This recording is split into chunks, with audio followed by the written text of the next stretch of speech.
Il-programm elettorali jinkludi fih proposti konkreti li se joffru nifs ġdid lill-familji. Kien dan il-messaġġ ewlieni li twassal waqt il-Kunsill Ġenerali Straordinarju ta' tnejn filgħaxija fejn il-Viċi Kap tal-Partit Nazzjonalista Elix Periċi Kalaxxone sostna li din l-elezzjoni ġenerali hija mument kruċjali għal pajjiż kollu.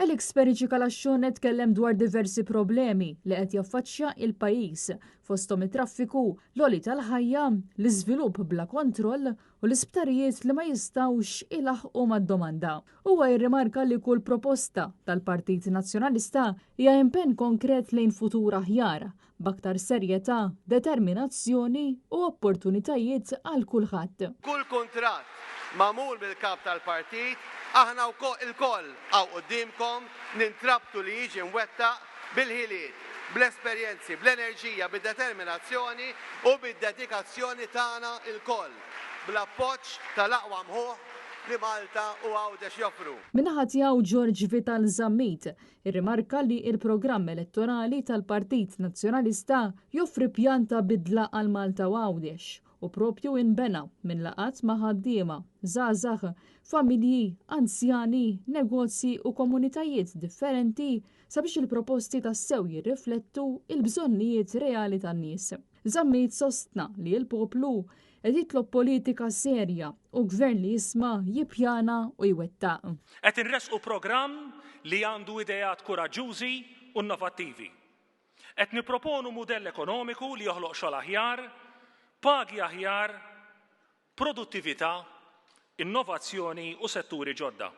Ekonomija li ma tibqax tiddependi biss fuq aktar numri, aktar pressjoni u aktar pis fuq l-infrastruttura, imma fuq il-kwalità, fuq il-ħiliet, teknoloġija u intrapriża. Fl-intervent tiegħu is-Segretarju Ġenerali tal-Partit Nazzjonalista Charles Bonello spjega kif il-programm elettorali tal-Partit Nazzjonalista joffri soluzzjonijiet konkreti biex itejjeb il-kwalità tal-ħajja tal-familji bit-traħħis fil-kontijiet tad-dawl, inċentivi għaż-żgħażagħ biex jixtru proprjetà u investiment fis-saħħa u fl-edukazzjoni. Dwar Għawdex Bonello qal li Gvern Nazzjonalista jagħmel l-isptar il-ġdid u jsaħħaħ il-konnettività bejn iż-żewġ gżejjer. Qed noffru is-soluzzjonijiet għal kaos li ħoloq il-Labor sabiex ngħinu lill-familji tagħna itaffu mill-pis li ġew mobbija bih.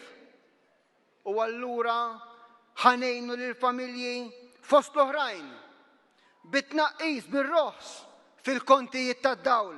Finalment Mark Anthony Sammut, il-President tal-Kunsill Ġenerali, qal li l-programm elettorali tal-Partit Nazzjonalista huwa kuntratt mal-poplu biex Malta tieħu nifs ġdid mill-ewwel ta' Ġunju il-qudiem. Il-poplu llum però mhux qed ifittex biss ftit aħjar minn dak li kellna. Il-poplu llum qed ifittex triq differenti. U dak li prepara dan il-partit. Partit Nazzjonalista imġeddet taħt it-tmexxija ta' Elix Borġ wera li mhux biss lest tal din il-kampanja elettorali, imma lest biex mill-ewwel ta' Ġunju jibda jmexxi gvern ġdid jekk jingħata il-fiduċja tagħkom. Nicole Xiberra Żbalbi għal Net News.